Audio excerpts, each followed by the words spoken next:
All right, guys, here we go. So, actually, I shouldn't have started recording, but I did, so I'll just roll with it. Guys, have any of you still not yet taken the last test? You have not. Don't leave without talking to me. We just need to make arrangements. The rest of you are okay? Okay.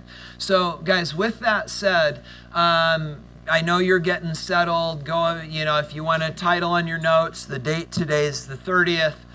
Get settled, but then, guys, we need to talk, or this could be a mess.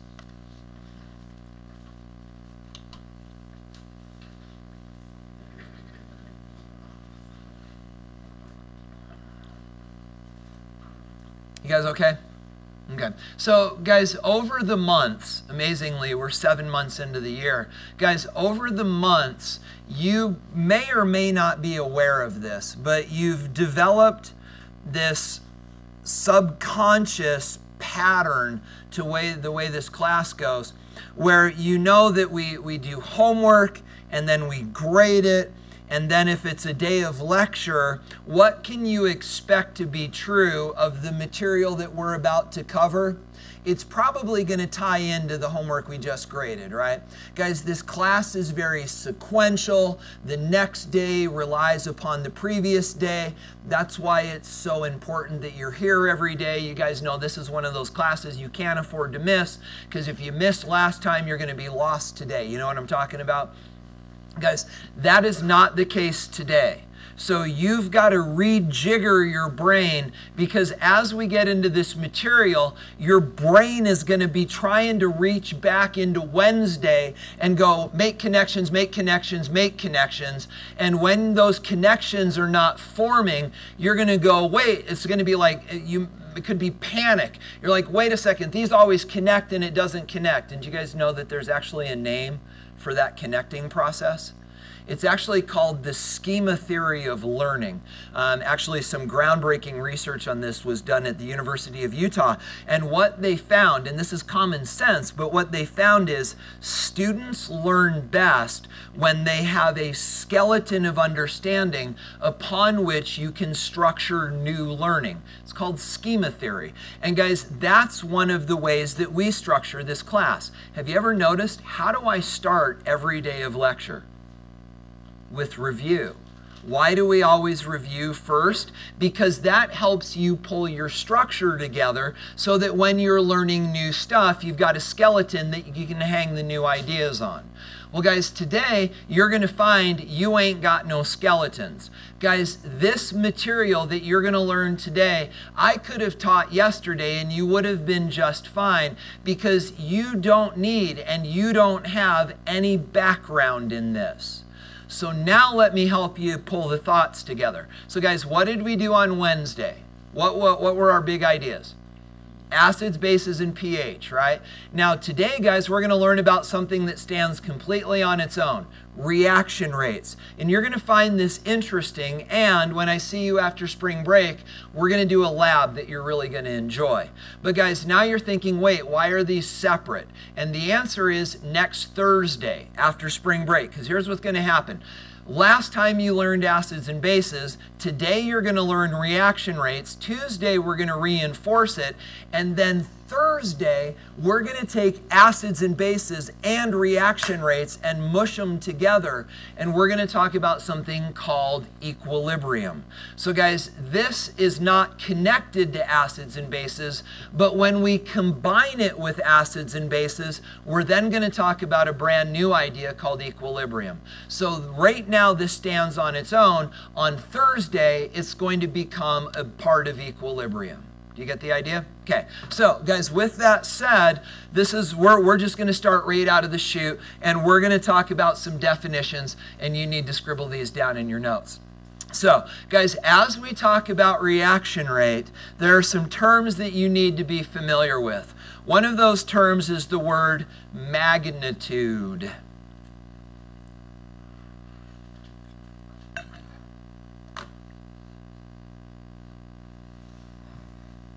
What are the chances that any of you can think of a context where you've heard the word magnitude used? Can you count? Oh my gosh, all over the place, right? Are you familiar with that? How do they measure earthquakes? Do you know?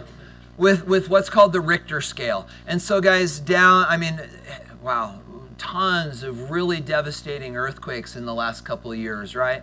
And when you see this stuff reported on the news, they say it was a magnitude 7 earthquake. And guys, that is measured on what's called the Richter scale, which interestingly is also a logarithmic scale like pH. Did you guys know that? That the Richter scale is logarithmic as well. So if you've got a magnitude 7 earthquake, that's 10 times stronger than magnitude 6. It's also logarithmic. Doesn't really matter. But so guys, when they say this is a magnitude 7 earthquake, what is that telling you about the earthquake? And the answer is the amount of energy that the earthquake possesses. So guys, when we talk about magnitude, we are talking about the amount of energy that an event possesses. Could be an earthquake, but it's anything. So guys, that's term number 1. Term number 2, I think, is going to be a little more familiar to you. Frequency.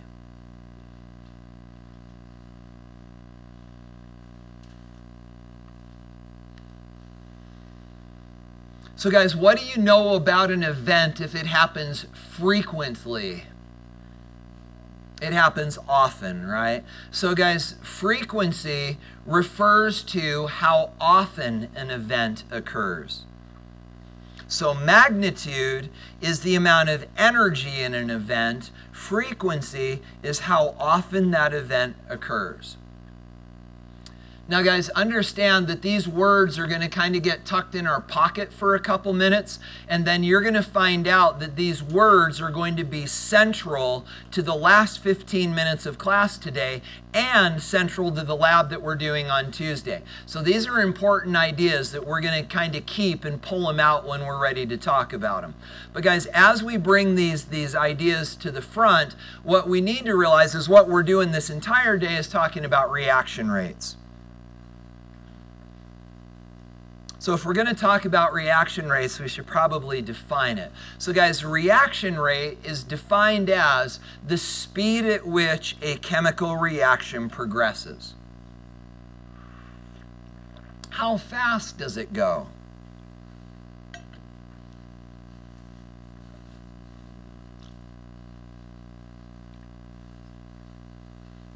So guys, let's make the connection here. So you get in your car, you're driving down the road, you're going 40. 40 what? Miles per hour, right? So guys, your speed in your car is measured in miles, how far you're traveling per hour, how long it takes you to get there. And guys, that is your rate, or that is your speed. And you may be familiar with this, but let's be sure. Guys, there are other units of rate or speed. What are other units of rate or speed that you guys are familiar with? So guys, all right, I'm going to let some of you in on the secret. As you're driving your car, some of you are still confused by the other needle on your dashboard, right? You've got the miles per hour thing, but then you've got this other one that wiggles a lot and doesn't really seem to tell you how fast you're going. What's that one do? Okay, it measures RPMs. RPMs of what? Revolutions per minute of what?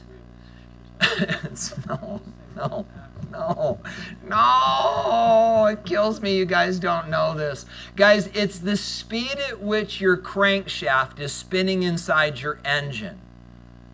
How do you guys get up in the morning? So here's the idea. Inside your car, there are these things called pistons, and they move up and down. And they move up and down because gasoline explodes and pushes them down. The problem is that up and down motion doesn't make your car go forward. So there's this thing in the bottom of your motor called a crankshaft. And basically it's got these arms that reach out at weird angles. And when the piston goes down, it actually pushes on one of those arms, which then causes the crankshaft to spin. So that other little thing inside your dashboard is actually a meter that tells you how fast your crankshaft is spinning. Yeah? Some of you just got your money's worth this morning. Okay, so guys, why do we care about how fast your crankshaft is spinning? Well, two reasons. One, if it spins too fast, your motor is going to blow up. They call that red line. If you notice, there's a red line. But guys, there's also a band of revolutions where your car is most efficient. And so what you want to do is you want to stay in that band of typically 3,000 to 5,000 RPMs. That's where your car is the most powerful and efficient, and that's where you want to be. So all of this to say, what are the units? Do you guys know the name of that other meter? Oh God, it's called the tachometer. Okay, so guys, this is sad. So guys, it measures in revolutions per minute. So that is the speed of your engine in revolutions per minute. The rate. So guys, let's do this. We've talked about two rates. One is miles per hour, the other is revolutions per minute. What do they have in common? Say it again. Yeah, guys, they're both units per time. Miles per hour, revolutions per minute. And guys, that is universal to all rates or speeds. They are always relative to time. So time will always be in the denominator. The question is this: what's going to be in the numerator if we're talking about the speed of a reaction? Well, guys, what do reactions do? They make products. And how do we measure how much product a reaction makes? Moles. So our units for rate are actually moles per second. So guys, why don't we use hours, like the speed of a car? Why don't we use minutes, like the revolutions in your engine? It's too much time. Most reactions are over on the order of seconds rather than minutes or hours, so we need a smaller unit of time because that's most appropriate to what we're measuring. You guys get the idea? You guys doing okay? All right. So guys, we now have three ideas: frequency, magnitude, and rate. So now what we need to do is we need to bring this together, and we're going to take this idea of reaction rate and we are going to apply it to some real world situations. So guys, check out the picture. You ready? It looks like this. Does it kind of make you happy? Although we missed out on winter this year, so we didn't do as much fire building this year. But guys, can you picture it? Although most of us no longer have wood-burning fireplaces anymore, and now you just flip the switch and you get that stupid blue flame because it's natural. Yeah, but anyway, so guys, or it's a campfire, and it's Christmas time, and so what's probably right about here? Your dog. Right? And your dog is here curled up by the fire, and it's warm and it's glowing and you can almost smell it, right? But guys, what we're looking at here is a chemical reaction. What is that a chemical reaction between? Well, the wood and oxygen. So now guys, allow me to offer you another picture. Can you picture it? Because you don't know this about me, but this is one of my greatest loves in life. I don't know why. But guys, you get a sense of what you're looking at, right? Imagine what you would see if you could zoom out. Where do you think that is? Probably a door. Of what? A barn.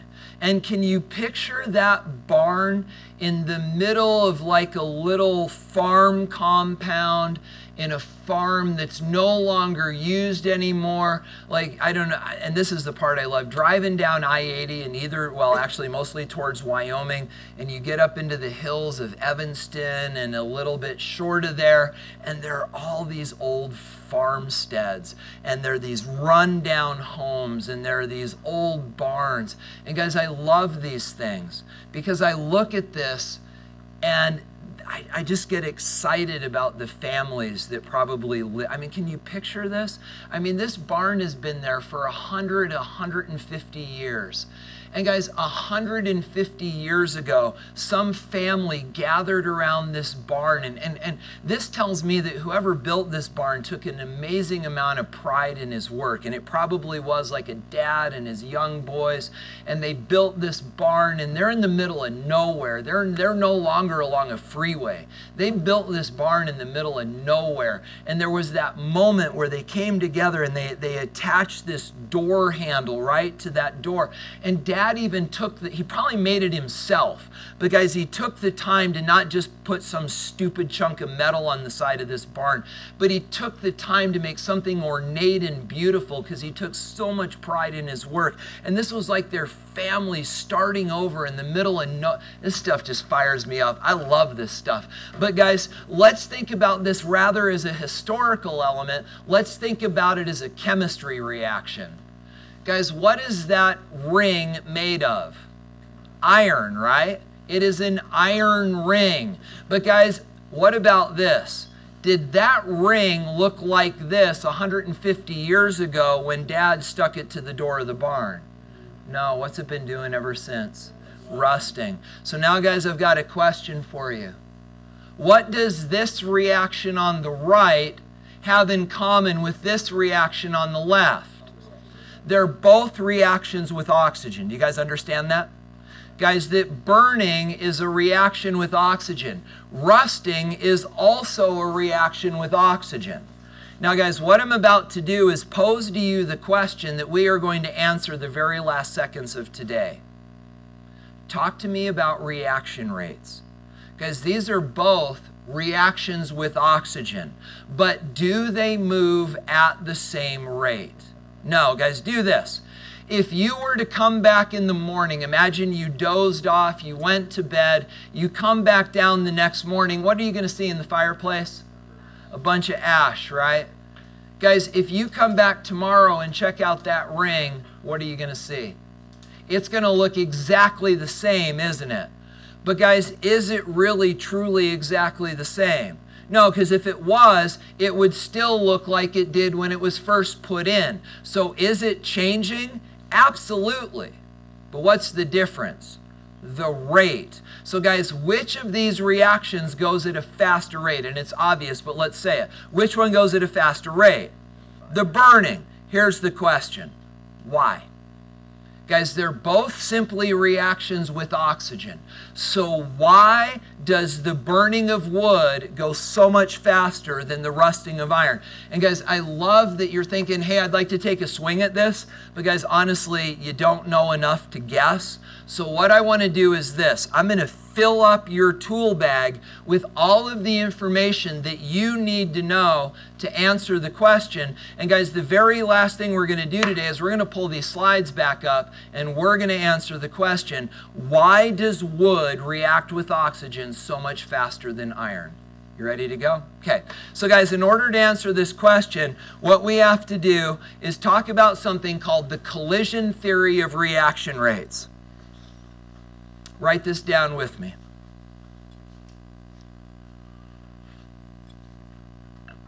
So guys, please do not write down this question. But this is the question we need to answer.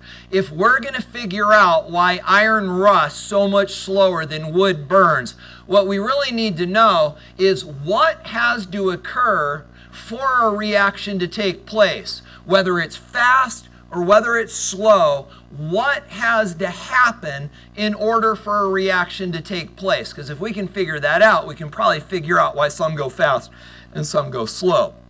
Guys, this brings us, and you want to write this down, to what is called the collision theory of reaction rates. I got to be honest with you guys, this is one of my least favorite things to teach. because it hurts. You ready? The collision theory of reaction rates says this. For a reaction to occur, the reactants must collide. So guys, if this hand is oxygen, and if this hand is the cellulose in wood, for those things to react together, they have to hit. If the oxygen and the wood fibers don't come into contact, there's no reaction. And that's all the collision theory of reaction rates is saying, is that in order for a reaction to happen, they have to hit. Makes sense, right? That's how fire extinguishers work. Guys, how does a fire extinguisher put out fire? It bathes the fuel in foam. And if you can coat the fuel in foam, then the oxygen and the fuel can't collide and the fire goes out. So guys, in order for a reaction to take place, the reactants must collide. Now guys, here's the trick. Not all collisions are effective. It's not just enough for them to collide. They must collide with enough energy that the bonds in the reactants blow apart. Literally, they are hitting hard enough that things fly apart. It's kind of like the difference between a fender bender and a crazy destructive I-15 accident. Guys, if you have a fender bender, you go touch, and everybody goes on their way. If you're going 70 miles an hour down the freeway and you run into somebody, your car is going to come apart. Well, guys, the same thing is true here. In order for a reaction to take place, fender benders don't work. It's not enough for them to just touch. They've got to hit hard enough that the things fly apart, because once they fly apart, then they can reorganize and turn into products. What that means is not all collisions are effective. If they don't hit hard enough, then no reaction will occur.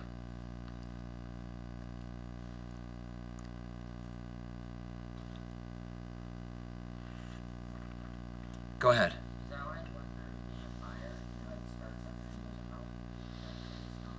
Perhaps.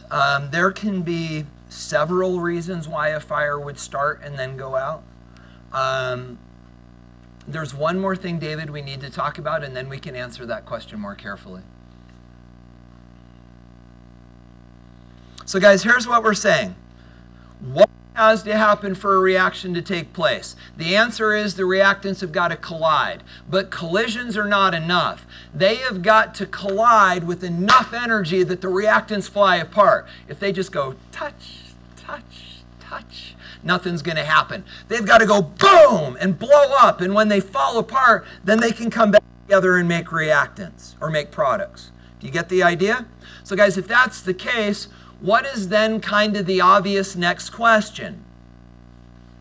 How hard do they have to hit, right? Is this enough?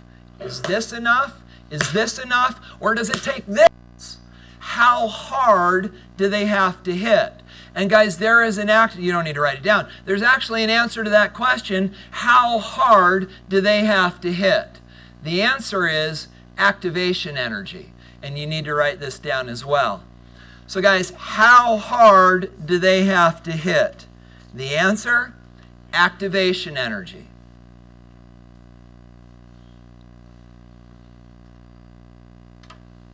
So guys, what is activation energy? I'm going to define it for you, and then we're going to talk about it. So guys, activation energy is the minimum amount of energy needed for a reaction to occur.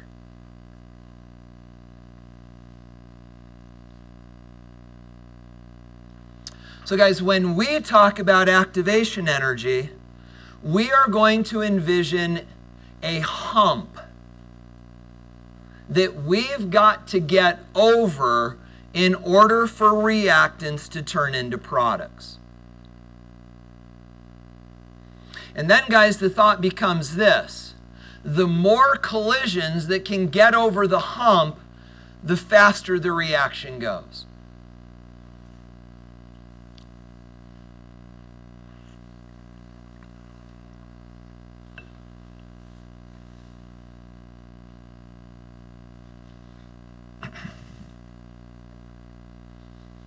So guys, what I want to do is I want to share with you an analogy for what we mean by this hump. This analogy is actually pretty good. It has some limitations, but it's pretty good. And when we talk about this more in AP next year, this is actually the same analogy we're going to use next year. So you don't need to draw this, obviously, but are you guys all caught up with me so you can learn rather than write? Not quite yet.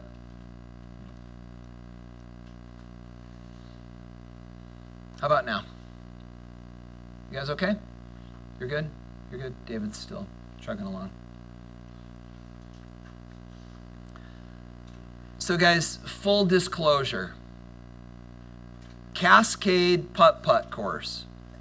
Have any of you made the mistake of playing this hole on the Putt Putt course with a date? Guys, I know that Putt Putt golf is a big Utah County date activity. This is my advice to you. If you take a date Putt Putt golfing, find a way to skip this hole. Because guys, you can't win at this.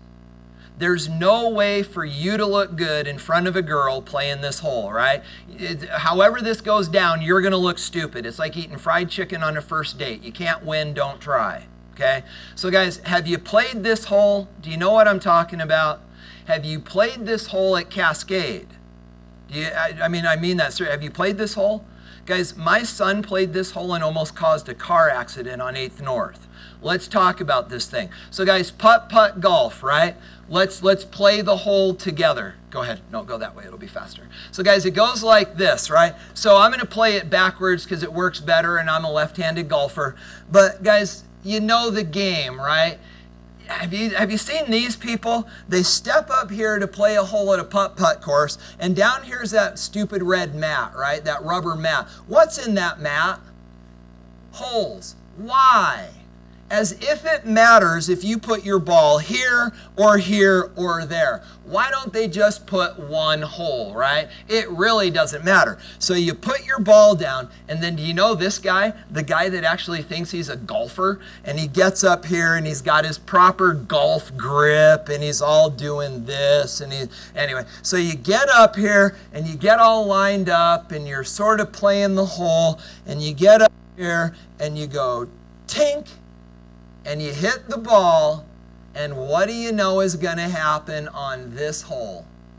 What happens? Yeah. So that ball rolls up here, and it gets to about here, and then what's it do? It doesn't make it over the hump. You'll see the connection in a minute. It doesn't get over the hump, and it rolls back down, and it ends up in your feet, and you feel like an idiot, right? You know what I'm talking about? So then, guys, you get up and you're like, all right, I'm going to take care of this. And this is what my son did. He got up here and he goes, all right, if this isn't going to work, I'm going to take care. And he gets up here, and it was like seriously with a 3-wood. He gets up and he winds up and smack, and he just beats the crap out of the ball. And all of a sudden, this hump turns into a launching ramp. And that ball goes, it was crazy. And it shot through the air out into 800 North. Right? It went like over the little fence, and it's out in 8th North, and there's cars. No, Cody, don't go. And anyway, so guys, this hole is a non-winner. But what does it have to do with reaction rates? And guys, it goes like this. This is the analogy. The ball and the putter are the reactants. The cup are products. So guys, if these are our reactants, and if our goal is to put the ball in the cup, that's the product. What do the reactants have to do in order to get over to the product goal? They have to collide, right? But guys, we've already demonstrated that if they don't collide with enough energy, what happens? They roll back down as if nothing happened, right? Now guys, this is where the analogy falls apart, and this is the magic of chemistry. Reactants in chemical reactions cannot fly into 800 North. The deal is this: they can't hit too hard. If they make contact and if they get over the hump, they magically go into the hole every time. They can't go flying through the air, and they always go into the hole.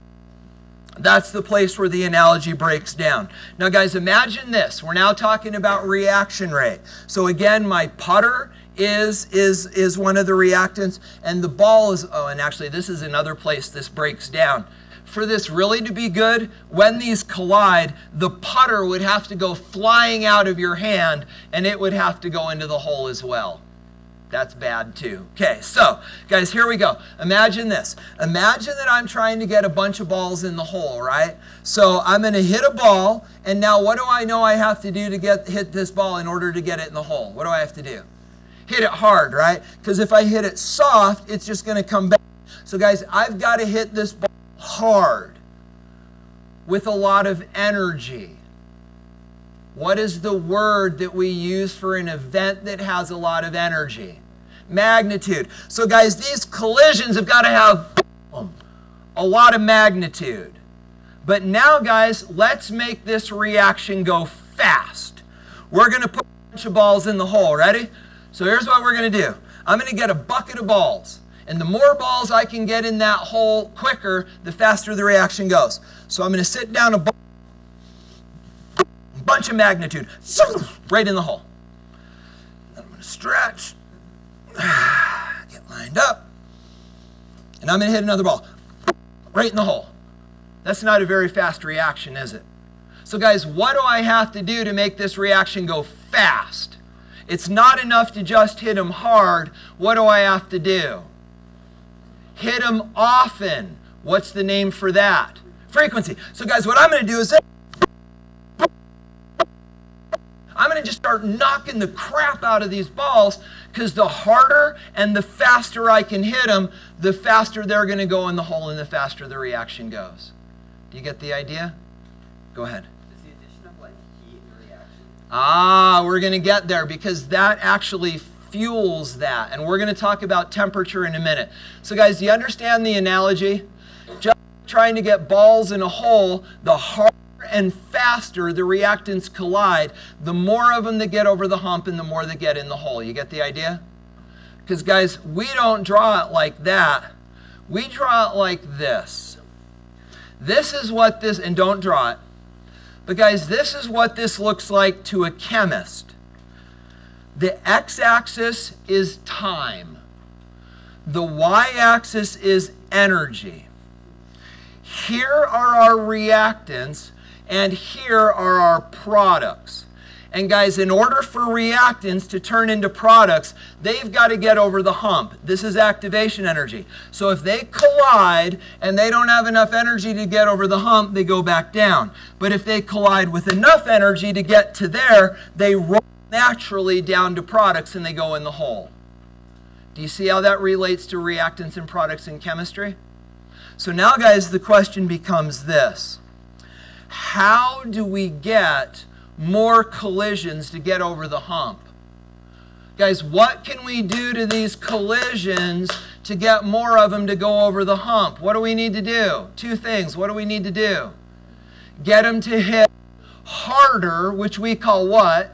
Magnitude, or get them to hit more often, which we call frequency. And guys, that's where we're headed with this. You want to write this down. So for a reaction to go quicker, more collisions have got to get over the hump. So guys, how do we do that? How can we create more effective collisions? There's two ways. We can increase the magnitude of the collisions, or we can increase the frequency of the collisions.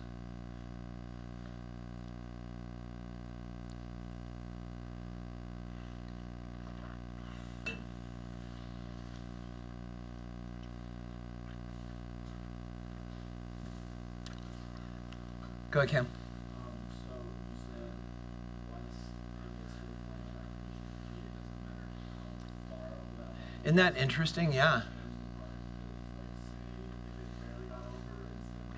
Yeah, that's a brilliant question. Guys, let me repeat it. So Cam is saying, we said previously that any collision that gets over the hump goes in the hole. It turns into products. But if I hear what you're saying, Cam is saying, does the amount of energy perhaps change the product that it turns into? Is that fair?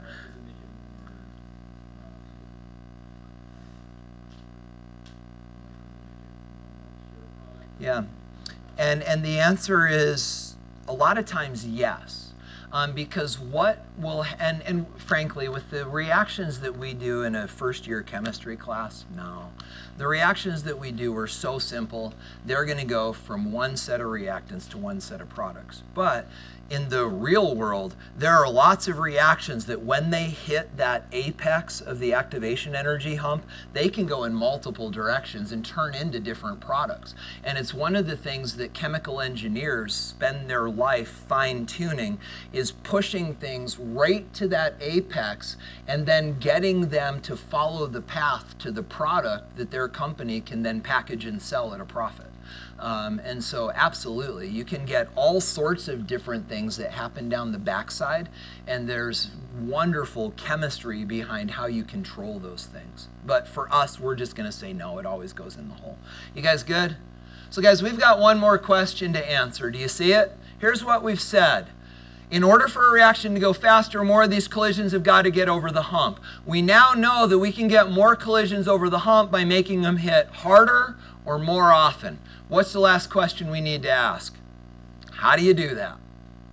How do you make them hit harder or more often? Guys, fundamentally, how do you make reactions speed up? I'll bet you know some of the answers. What can we do to make a reaction go faster? We can add heat. We can heat them up. So guys, here's what we're going to do to finish the day. We're going to talk about 4 things that you can do to change the rate of a reaction. We're going to identify them by name, and then we're going to talk about why they change the rate of a reaction. Now guys, understand, we already know the answers. It's either going to be a change in magnitude or a change in frequency, but you need to know which ones. So guys, we're going to start here, temperature.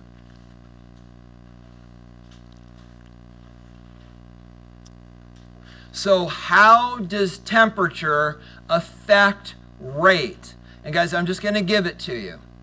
As temperature goes up, the rate goes up. This is why you all have a refrigerator at home.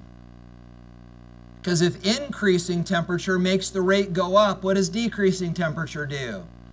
Make the rate go down. That's what your refrigerator does. Guys, what chemical reactions does your cold refrigerator slow down? The rotting of food. Guys, when you put food in your refrigerator, the race is on. And your goal is to eat that food before it rots and becomes inedible. So to stack the cards in your favor, you put it in a refrigerator. And the refrigerator cools it, slowing down the rotting process, increasing the chances that you can eat it before you shouldn't. Guys, that's all refrigerators do. But the other is true as well. So the thought then becomes this. Why, and guys, write this down with me, why does increasing temperature increase rate? Now guys, we already know the answer, right? It's either, and write this down with me, it's either frequency or it's magnitude. But it could be one, it could be the other, or it could be both. Answers. So here's the question. What is the difference between hot and cold? Well, guys, what is going on in a substance? And some of you are going to find this next animation disturbing. He's not actually naked. Guys, what is happening inside a substance that's hot? What are those molecules doing? They're moving around really. Oh, wait, sorry, slow first. Cold is slow. I love that guy. Hot is fast, right? So hot is fast, cold is slow. So guys, inside a substance that's hot, those molecules are moving all over the place real fast. So would that make them collide more frequently or with greater magnitude? Which one? Both, right? Because if they're moving slow, they go boom, boom. But if they're moving fast, boom, boom, boom, boom, boom, boom, boom, and they're hitting really fast, really hard, really often. Guys, it's both. In a hot substance, they collide with greater frequency and greater magnitude, and as a result, they go faster. Does that make sense?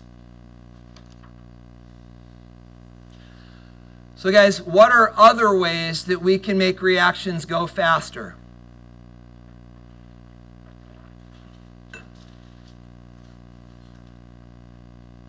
No? Some of you are about to lose your totem chip if you're a Boy Scout. We'll do that one in a minute.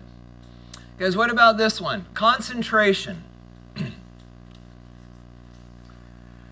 Reactions go faster if they are more concentrated. As concentration goes up, reaction rate goes up. This is why we can our foods. What does canning do? Well, guys, before we can, we boil the things that we're canning. That kills the bacteria, decreasing the concentration of bacteria. Then when we screw it inside the mason jar and close it up, there's such a low concentration of bacteria that it can't spoil, and we don't even have to put it in the refrigerator. But guys, what happens if that can leaks?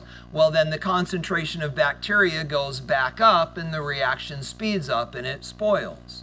So guys, concentration goes up and therefore the rate goes up. So why is this true? Is it a question of frequency or is it a question of magnitude? Well, guys, let me show you an example. Ready? Check out these two crowds. Guys, this is Cornhusker Stadium on some random Saturday afternoon in October. It's packed, high concentration. Guys, this is a plaza up in Salt Lake some random morning. Guys, you'll notice that we've got people in both pictures. Which one is more concentrated, the one on the left or the one on the right? The one on the left. Here's the question. These people are going to end up colliding with each other, right? Now, in the one on the left compared to the one on the right, what is going to be true of the collisions in the more highly concentrated area? Will they collide harder or will they just collide more often? It's not both. Guys, these are moving at about the same speed. These guys don't move much as far, but they're moving at about the same speed. So they collide with the same energy. The difference is that in the more concentrated area, you collide more often. It's a question of frequency.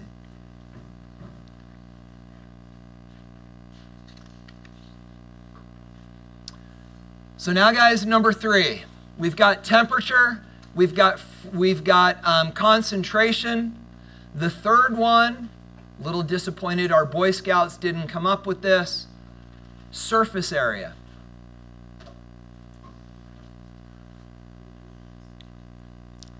Guys, as surface area goes up, the rate goes up.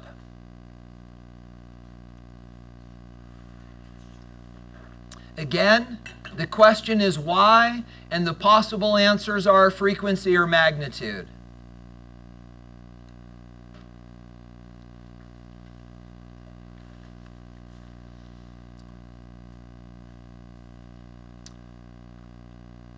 So guys, let me give you an example. I understand that this example is a little less realistic here in Utah because most scoutmasters don't like being scoutmasters and they really don't care about teaching you things about the outdoors. So when you go camping, rather than teaching you how to light a fire, they bring gasoline. Assuming there's no gasoline available, let's start a fire. Good luck with that, right? Can you imagine standing here with a match and trying to get this to light on fire?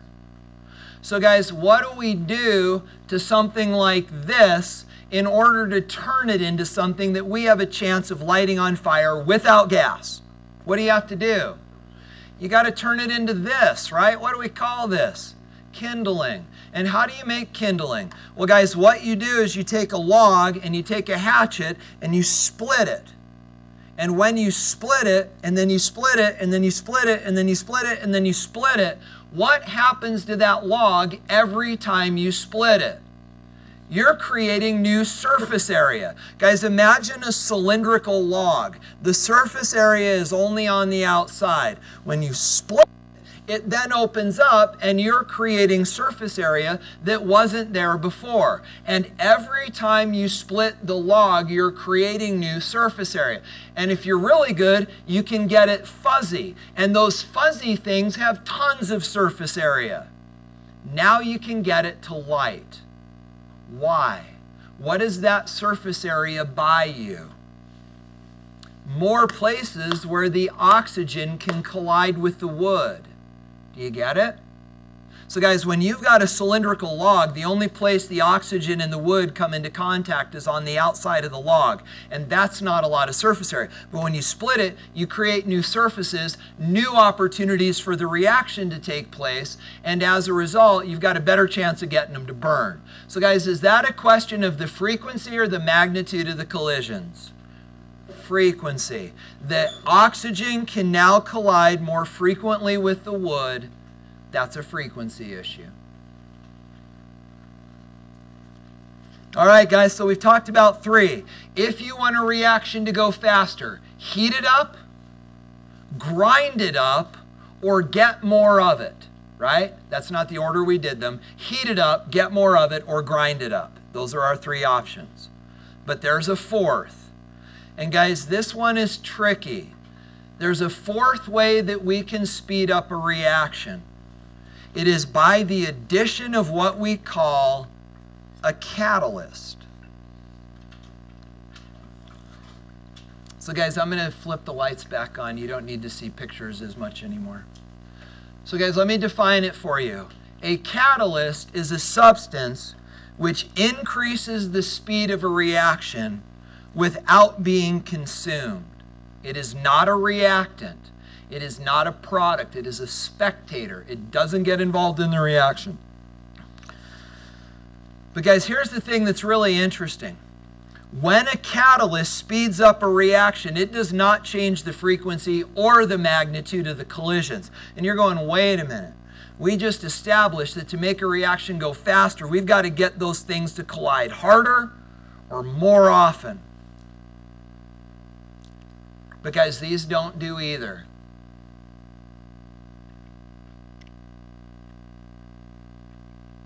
So how do they work?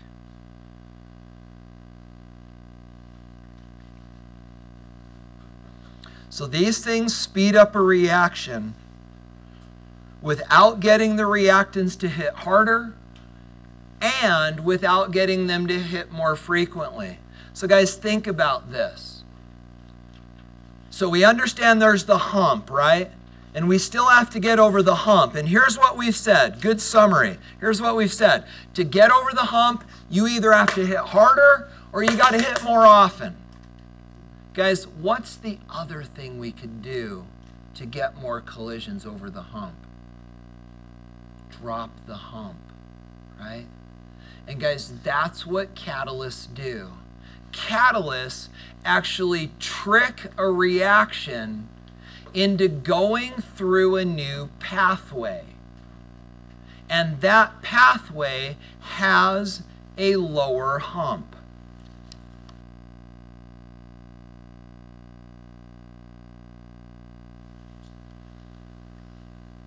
So guys, let me show you what I'm talking about, but you don't need to write this down. Remember this? This is a representation of activation energy. To get over to products, we've got to get over the hump. So guys, what is going to happen to this drawing if we add a catalyst? What do you think this is going to look like? Did you picture this? Guys, this is literally what a catalyst does. The reactants and products are in the same places. The difference is that the hump drops, and now more collisions can get over the hump simply because the hump is lower, and that makes the reaction go faster. Do you get the idea? Yep.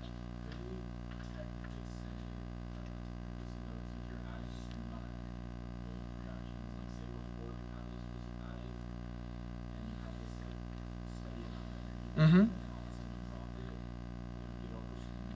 Yeah, so yes. So let me try this then. So these would collide at the same frequency, but more collisions would get over the hump more frequently. So the rate of collision doesn't go up, the rate of effective collision does go up. Do you see the difference? Okay. So guys, join me back here. Are we ready to answer the question? Why does wood burn faster than iron rusts? Guys, go back to the 4 factors that influence reaction rates. Why does wood burn faster than iron rusts? Is there a temperature issue? Oh yeah. Guys, when wood burns, this gives off a bunch of energy, a bunch of heat that causes the reaction to go faster. Now, did you guys know this? When iron rusts, it also gives off heat. If you don't know that, guys, you know those little hot packs that you can put inside your gloves? Guess what's in there? Iron. But it's all ground up into a really fine powder, increasing what? Surface area. Therefore, it reacts more quickly and it gives off enough heat that it keeps your hands warm, but it's the same stuff. So guys, why else would wood burn faster? We know there's a temperature issue. Is there a concentration issue? Maybe. Is there a surface area issue? Oh yeah, wood's got a lot more surface area. Guys, is there a catalyst issue? No. We haven't catalyzed these. Some reactions you can't. Some reactions can't be catalyzed. Go ahead. It depends on the reaction. Not every reaction can be catalyzed, but some things tend to be good catalysts for multiple reactions. It's interesting, but a class of things, nickel, palladium, and platinum, these 3 metals actually tend to catalyze a lot of different reactions. You may, well, you guys don't know anything about your cars, so let me just tell you. At the back end of your car, there's a thing called a catalytic converter. It sits right before your muffler, and inside your catalytic converter are a bunch of little clay pellets that are all coated in platinum. Where'd it go? That are all coated in platinum, and that platinum actually catalyzes reactions that decreases the pollutants in your exhaust. So different reactions can be catalyzed with different substances. Guys, let me show you just a second one other reason why this reaction goes faster. So, guys, these are different reactions, and different reactions have different activation energies. Think about this with me. Different reactions have different activation energies. So if this reaction goes slower, do you think that its activation energy will be higher or lower? Higher, making it harder to get over. So guys, if we could look at the activation energy hump for this reaction, it's relatively low. Just a moment. If we could look at it for this reaction, it's actually higher. So guys, you have your homework in your possession.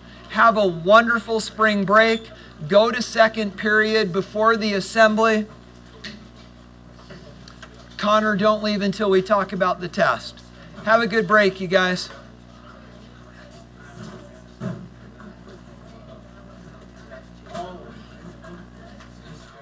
Take care. Oh, you're welcome.